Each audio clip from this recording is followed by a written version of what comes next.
Silverstone to watch the 9 cars battling for those 4 vital places. No big surprises in pre-qualifying. The 2 Larousse Lamborghinis were as quick as ever, and some of the cars that are usually slow were as slow as ever.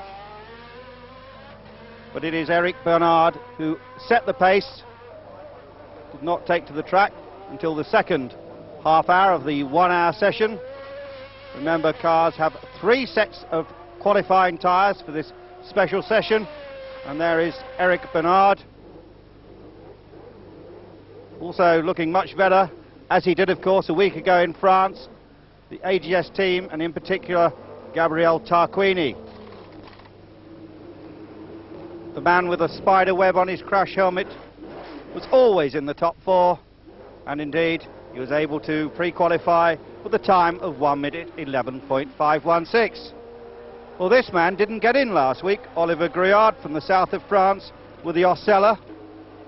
It was a different story this weekend. He made it 4th fastest. Not much hope though for Bertrand Gachot in the Subaru Coloni, that car with the flat 12 engine, and news that Subaru have sold the team back to the Italian entrepreneur Enzo Coloni. As usual, the car circulated slowly, and at Silverstone there was an oil mist following it. The car sounded distinctly rough and rarely ran on anything more than 9 or 10 of the 12 cylinders. You know, it's motor racing. This was a new project and a new engine, and we had quite a few problems with it, and today even more. It's a shame because, you know, 3 years ago I came here with Formula 3000, and I was on pole position with a time which was as quick as what I did today. And, you know, it just seems a shame, but I hope we will get the new engine now from Hockenheim on, Cosworth, and I hope we can do something good then. How do you motivate yourself? You come here, you didn't really expect to pre-qualify even, because you know what the car's like. How do you pump yourself up? Well, it's difficult, but I enjoy driving, and also the car is much too heavy and it's nearly impossible to pre-qualify. It's good fun to drive, and really I'm looking for the future, because when we get at Hockenheim I hope we have more chances. We'll see then. What's the future hold? I think we may be in a position to qualify. So let's look at those times. Eric Bernard fastest, 1:10.254. Second Aguri Suzuki, 1:11.128. Third Gabriele Tarquini, 1:11.516. And fourth, the last one to get in, Gruillard, 1:11.953. Those that didn't make it, Roberto Moreno again, Yannick Damas, Langes, Gachot and Giacomelli. Well, we've just taken advantage of the superb weather to take a break for a few well-earned minutes. But before I go any further, let me first introduce Alan Tyndall, who'll be joining the team for Germany and Belgium. Alan, what did you reckon to pre-qualifying here? Very interesting. I mean, the 2 Larousses are up front there. I'm particularly interested in Suzuki because he seems to be very much a coming man. He was 7th last weekend in France. He's had a lot of sports car experience and a lot of shunts indeed in that too. But he seems to be now getting it really right. Would you go along with that, John? Yes, I know Aguri Suzuki quite well because of the Toyota World Sports Car Championship connection, and he's a young Japanese driver who I believe has got a lot of potential. Along with Nakajima, they're the beginning of a wave of Japanese drivers coming into Formula One, and as Japanese companies become more involved in Formula One, I expect to see more Japanese drivers coming into Grand Prix racing. Well, gentlemen, thanks very much. Well, of course, one man to whom Silverstone means a lot is Nigel Mansell, Britain's #1. Andrew Marriott has been speaking to him about the race and the track itself. Yes, let's listen to Nigel's view of the circuit, as he told various Eurosport guests at the recent test session. Basically, we're actually starting the lap here, and we go past this point just in front at 282 or 290 kilometers an hour, which is roughly speaking, you can say 180 just here. So before you get into Copse just behind us, you're probably over 190 miles now, 195. You change down in our particular car down from 7th to 5th, and you just turn in and floor it. You exiting and you just touch the curb. You're up to 6th, up to 7th before you go around Maggots. And then going into Beckett's, you're probably upwards of 195 again. You're changing down 2 gears very quickly down to 5th again. slingshotted into Maggots. Very important corner, because after this corner you got Church and Hanger Straight. So the exit speed of this corner is vital for overtaking in the race. And you go around there obviously as quickly as you can, using all the circuit, 6, 7, and then going down Hanger Straight. You actually, because we've got a 7-speed box, it allows us, 7th is only an overdrive, it's not sort of really a gear, it's only about 500 revs difference. And you are then doing over 200 miles an hour. I mean, depending on the wind and depending whether you get a tow, you can actually get up to 215 if you wanted to. And then going into Stowe, this is the most unbelievable corner. I slipped down to 6th gear because it's so close to 7th. And I was hitting the rev limit there yesterday, and I hit the rev limit this morning when I broke the track record. And just as a matter of interest, I asked my engineer what was the speed when in 6th gear when it hits the limiter, you see. So when he told me, I wish I hadn't, because it's close to 300 kilometres, which is over 180 mile an hour that we're going around the corner. That's around Stowe, and Club is even faster. So we exit in Stowe at that speed, we're probably getting up to 190 between the corners, and then we're just scrubbing off 5, 10 mile an hour at the most round Club. Flicking it into top gear, exiting Club, round Abbey. The greatest thing is when you're qualifying, you set the car up and you have titanium rubbing the strips. Sometimes it's just nice deliberately to drive over the bumpy parts, because the actual sparks, it's just like a firework display behind, and it's reasonably impressive even sitting in the car because you get the smell. And it's good also when you know someone's following you, especially when they're competitors, because you can burn them. And plus they can't see, plus it pits the visor, giving you all the inside whatnot there. And then going around Abbey, up into underneath the Daily Express Bridge, you're going over 200 miles an hour, braking like crazy, and then down to 2nd gear, through the chicane, exiting as fast as you can. Then you actually, the astonishing thing, you come through the chicane, probably less than 40-50 miles an hour. You've got less than 500 yards from the chicane to here, and in that amount of time you've accelerated up to over 180 miles an hour. You see, and people don't realise that you can, from a standing start up to 200 miles an hour, and stop again in less than 14 seconds is not bad.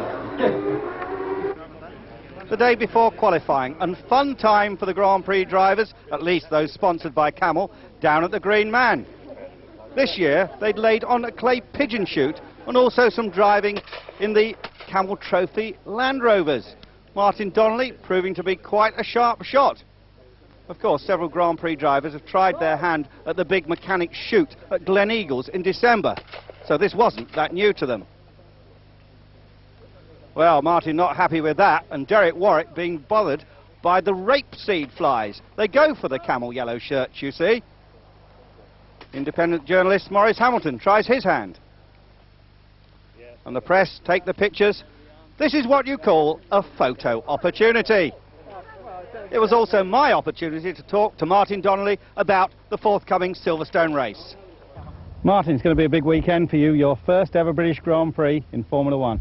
Yeah, I mean, you know, it hasn't sunk in. To be realistic, it hasn't sunk in. I mean, since I was in my teens, you know, I've been going to the British Grand Prix every year. And the fact that I'll be the far side of the fence, I'll be out there on Sunday, you know, it's a dream come true. You know, it's one of my goals in life which have been achieved. And I just hope that I have a good run at it. In 1981, the race was won by an Ulsterman. That's too much to expect this year, isn't it? I think it's a bit of a long shot, maybe, you know, in years to come, but I have to say I've been given a fantastic opportunity by Camel Team Lotus. We did some testing here about 2 weeks ago.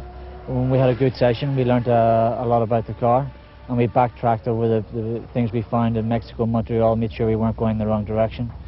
And, you know, it's my home Grand Prix. I always give 100%, but it's special to a driver. You know, you had an Italian win the Italian Grand Prix, you had a Frenchman win the French Grand Prix, and I think this weekend you're going to see a British driver win the British Grand Prix. I'll not say which one. You give 100%, but for the British Grand Prix, when you get the crowd behind you, you always find that extra little bit, and you know, I'm just thoroughly looking forward to it. More fun for the Lotus drivers, as Derek Warwick was persuaded to have a go in that Camel Trophy Land Rover blindfold, with Martin Donnelly shouting the instructions. 4, 3, 2, 1, go. Right hand down, right hand down. Left, left, left, left, left, left, a lot left, all left. Left, left. No, we're going down in reverse here. Okay, right. Reverse. Reverse? Already? Also enjoying the fun was Derek's wife Rhonda and the kids.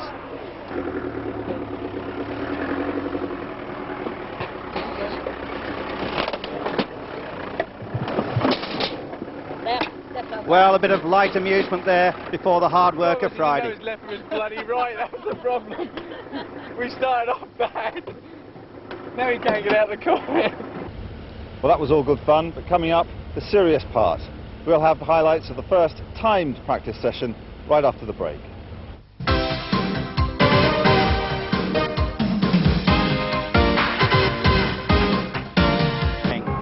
A man very much in the news because he is going out to attempt to qualify for a Grand Prix for the 200th time. It's Riccardo Patrese from Padova in Italy. Very promising times during the test 2 weeks ago, and Riccardo undoubtedly going to be one of the quick men during today's 1 hour session. Patrese, the air tube is plugged in. A new pair of gloves, especially for the occasion. Remember, during the test, it was Nigel Mansell who had set the pace down in the 1-minute 7s. But it did appear that today would be a little slower as the cars go out, and we found Barry Sheene in the pits. Well, look who I found in the pits, double motorcycle world champion Barry Sheene. Enjoying it, Barry? Yeah, I've just come over here for Phillips and Channel 9, and so noisy, isn't it? Much noise for motorbike racing, isn't it? I know, that's the problem. It's good fun to watch cars. I think it's better to sit at home and watch it on the television, actually. What about competition? Did you miss it? You haven't raced for a little while. Last time I was in a truck. I'm in business now, Andy. I don't have to know. I don't. You know, I get all the competition I want out of my business activities. So, no, I don't miss it at all. I certainly don't miss laying in hospital. Certainly looking very fit. Water skiing a lot down there in the surfer's paradise. I don't drink, don't smoke, and do a lot of exercise. Ayrton Senna out on the racetrack. And when Ayrton Senna goes qualifying with a set of super sticky tyres on, you have to watch out. And indeed, the pits all concentrating. Davy Ryan there. Senna building up to speed. The team smarting a little bit after their defeat in France a week ago. And Senna putting a wheel over the curb and determined to show who is boss at Silverstone. And really flying now, Ayrton Senna. Senna here on his first set of qualifying tyres. A couple of slower men in the way.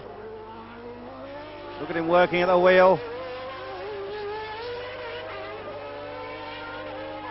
And through Woodcote Bend. And stopping my watch at 1 minute 08.7 seconds, the fastest so far. You'll want to go a bit quicker on the second set, no doubt. Confirmation on the McLaren pit board. 1 minute 8.7 puts Senna fastest. Meanwhile, this is something we see in every qualifying session. Every car is checked for weight sometime during the session. It's a random selection. And there you see the FIA scrutineers with their computerized equipment, and there the weight coming up. And that car, somewhere in the region of 600 kilos it weighs. So that's well over the weight limit, but it's obviously full of fuel. Patrese out. Patrese in a very confident mood indeed. On this, a very special weekend for him. And look how full the grandstands are on this Friday qualifying.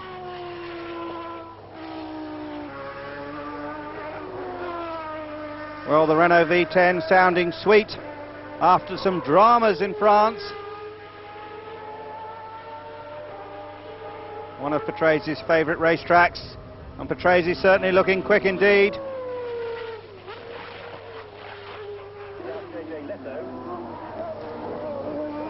There's Ricciardo. 1 minute 08.677, Patrese quickest. Let's talk to Frank Williams about Ricciardo's performance so far. Well, Frank, Ricciardo's just come in, he's fastest. You must be quite happy with performance so far. Yeah, he's very quick, cars aren't bad, but it's very much a passing phase. I mean, we're only another 20 minutes to go in qualifying. I would think we'll stay in the top 2 or 3 rows, something like that anyway. And I think you consider that qualifying's a bit of an ego trip, the way you describe it. Well, it is a bit of an ego trip. You watch Prost's performance from the 3rd, 4th, 5th, 6th row, sometimes you might say qualifying is scarce irrelevant. That said, it's important to be at the front. But it's also important not to lose sight of the fact that the morning practices are probably more important. While we were talking to Frank Williams, that man Senna did it again, went out on his second set of tyres, and his time 1 minute 08.071, 252.7 kilometres an hour, 157 miles per hour average around Silverstone, and that puts him on pole position. Could anyone answer back? Only 10 minutes left. Ron Dennis wondered. What about Gerhard Berger? Number 28, Gerhard Berger. There is the tall Austrian coming out on his second set of qualifying tyres. Would he have an answer for Senna's flying lap? Well, no question, doubt about it, he was really trying very hard. He has beaten Senna in qualifying this season, but he was meeting quite a bit of traffic out there. Berger on his quick one. Under the bridge, through the new complex.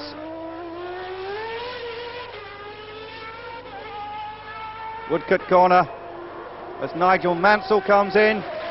Mansell had recorded the 3rd quickest time, 1:08.336 to Mansell, but Berger had gone quicker. Berger's time 1:08.246, so it was going to be an all McLaren front row of the grid. Cesare Fiorio, the team manager, having a think about that at Ferrari. And I wonder what Nigel Mansell thought. If I'd had one more lap, I might have done it.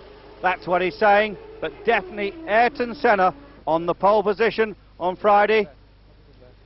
In the back of the McLaren garage, there was really quite a scrum. Lots of microphones there, everyone wanting to speak to the Brazilian, and I got my microphone in and found out this.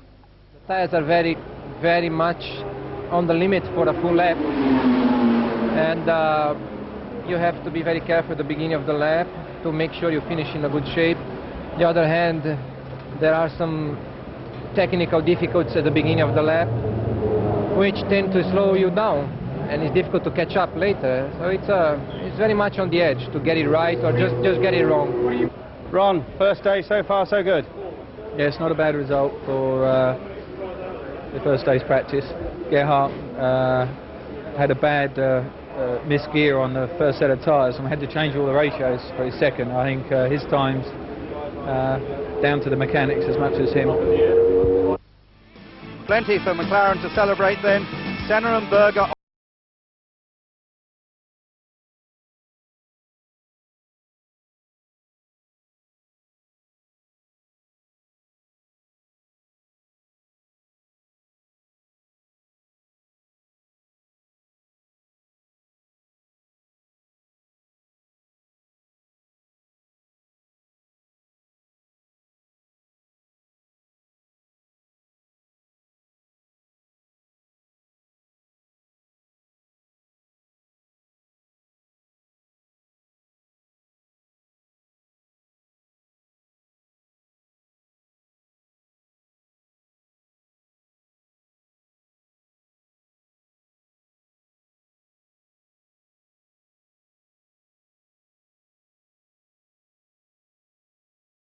Harriet for his thoughts on day 1.